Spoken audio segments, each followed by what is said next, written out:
cassées, des chaînes rouillées, des jours sans caresse, des os qui salent, des plaies oubliées, et la peur gravée comme seule adresse. Il n'aboie plus, il n'ose plus venir, il tremble au bruit d'une main qui se lève. Chaque cicatrice raconte souffrir, chaque silence hurle ce qu'on enlève. Ce sont des dégâts qu'on ne répare pas, d'un simple pardon ou d'un faux regret.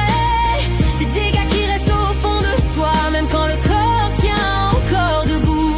Dégâts sur la chair, dégâts dans la tête, dégâts laissés par la cruauté humaine. Les enquêteurs agissent pas, les voient, les normes les arrêtent, pour que plus jamais la peur ne règne.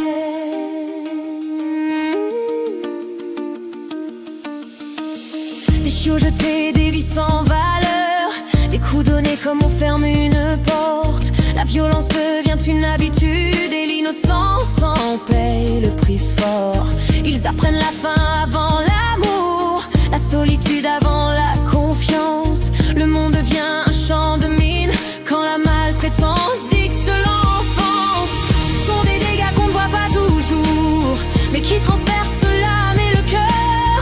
Des dégâts qui durent bien après les coups, quand le danger n'est plus qu'une peur. Dégâts sur la voix, dégâts dans les yeux qui demandent encore s'ils ont le droit.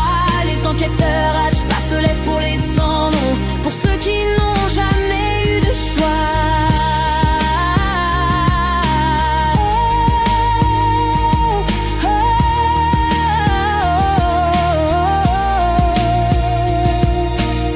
On recolle des vies morceau par morceau, avec patience, respect et douceur.